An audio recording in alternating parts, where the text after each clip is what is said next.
I just don't think that he'll win the fight. So let's just wait and see what happens after they fight in LA, and then we'll make a decision. But I have been in talks with Noel's manager, and he's really keen on making that fight if his fighter wins. So better luck. I actually hope he wins so we can make that fight, because Bout Jack's asking for telephone numbers. It's never going to happen. He's been unrealistic.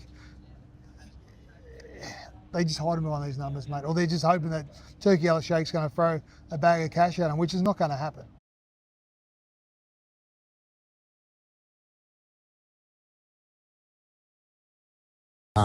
Opetaia just called you out in a press release. Yeah. What does that mean to you? And great, let's do it. Vámonos.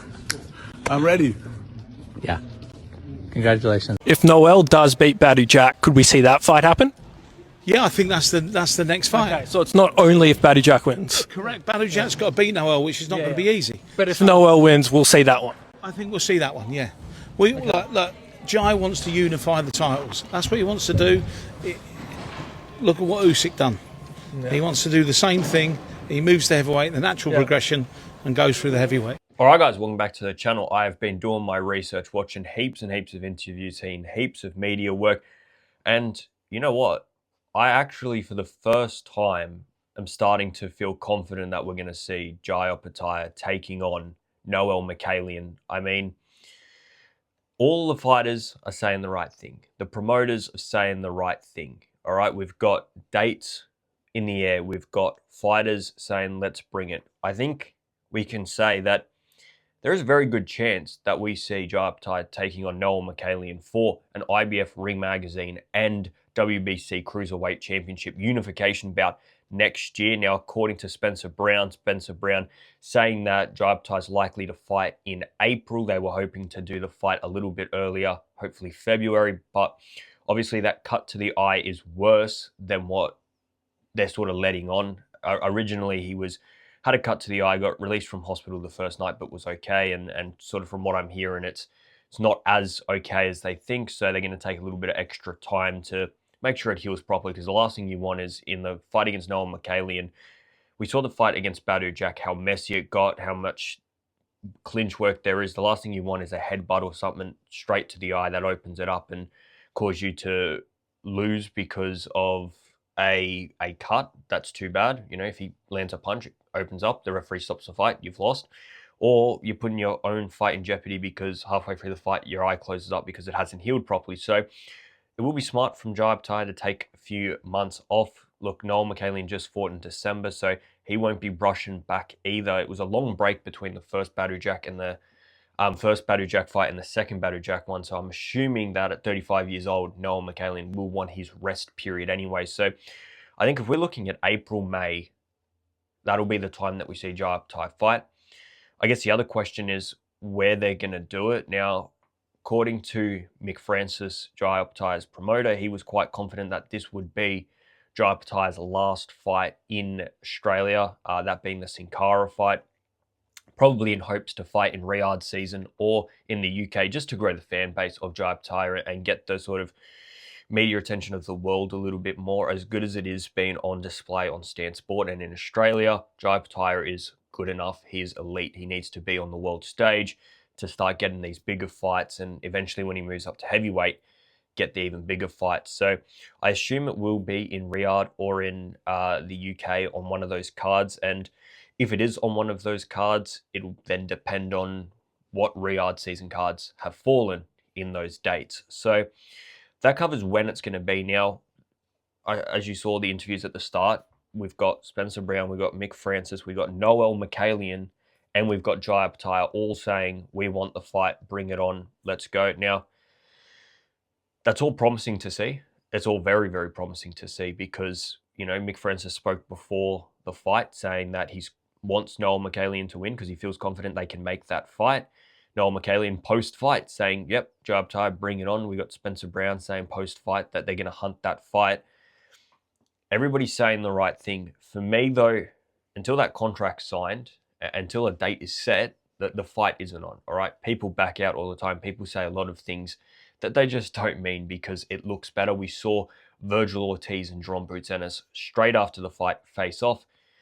48 hours later, we're seeing Virgil Ortiz's team making excuses for why the fight can't happen. The numbers aren't right. This isn't right. This isn't going to happen. We're not ready for this. We're not here. You know, it's easier to say in the heat of the moment, straight after it, when all the media's around you, the answer people want to hear. It's easier to say the answer people want to hear, but then behind closed doors, they're going to decide whether they want this fight or not. And I guess they've got to weigh up the options, because I would gather that Jai Opetaia versus Noel Mikaelian on a Riyadh season card, on a Matchroom card, on a Tasman X, whatever they're going to do it as, will pay very well. And I think it'll pay more than what he got for the Badu Jack fights.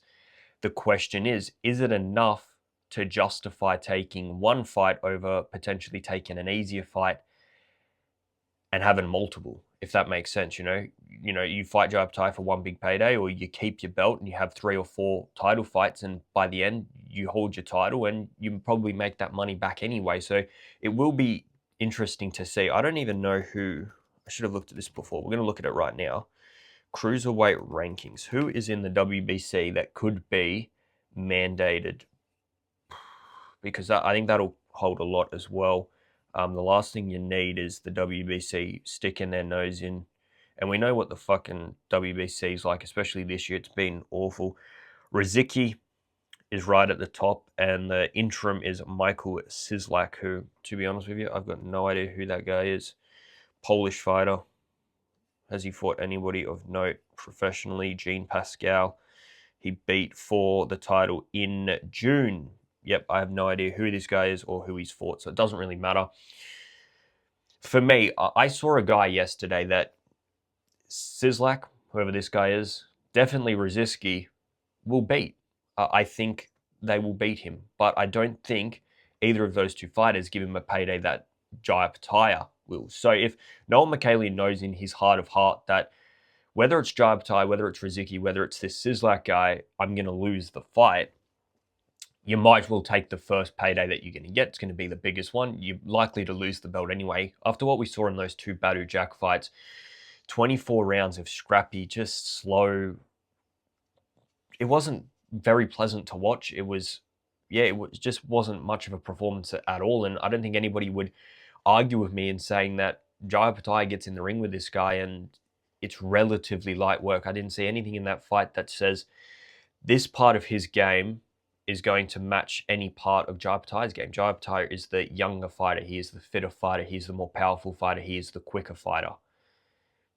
What part of Noel Mikaelian's game can we say he's so good at that it's going to affect Jai Opetaia? Maybe the only thing that you can say is if Noel Mikaelian can make it a complete fucking mess like he did against Badu Jack in the 2 fights, you're always a chance, because you're not allowing Jai Opetaia to box you at range and pick you off throughout the course of 12 rounds. You're holding him in a clinch, you're making it a mess, the judges don't know what's going on, and you could slip a decision. You never know. You mix in some rabid punches, you mix in some punches to the back of the head, some punches off the break like they were doing in this Badu Jack fight, and you never know your chances. But in terms of a proper boxing match, I mean, I saw a slow, just jarring fight yesterday that I think Jai Opetaia gets completely on top of and wins quite easily.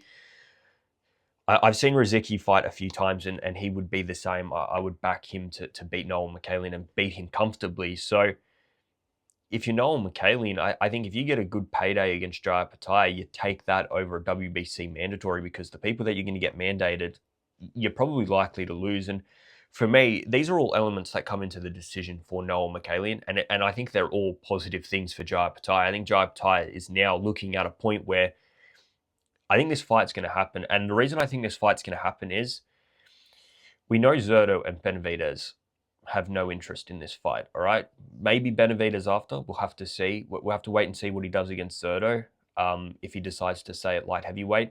I think if those two are going to fight in May, if in April Jai fights Noel Mikaelian and gets the last belt, and we've got a table of Benavidez with 2 and Jai with the other 3, that being the Ring Magazine, the IBF, and the WBC,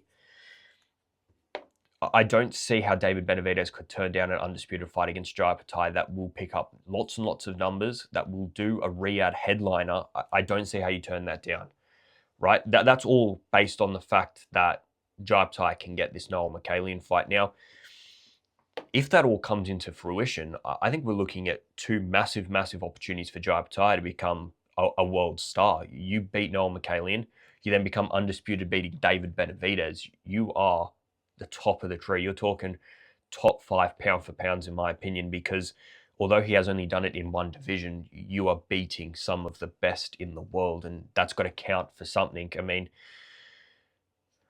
what are we doing here? I'm talking high. Like, you look at Junto Nakatani, he's in the top 10, but I don't think he's fought somebody that's got a better name than what Jai Opetaia will have if he beats David Benavidez. So for me, I think there is a lineage of events that could take place here. Lots of it is paper talk at the moment because, like I said, until contracts are signed, until things are done, it is all good to say. I'm just very, very hopeful. For the first time in the past 24 months, I'm very hopeful that Jai Opetaia will be able to get the fights that he wants.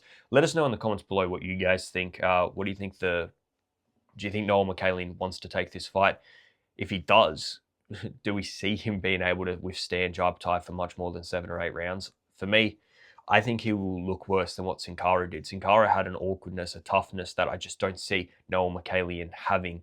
You know, he looks to be a more stock standard fighter than what Sin Cara was, and I think that benefits Jai even more. So let us know in the comments below what you guys think. Like the video, subscribe to the channel, and I'm out of here, guys. See ya!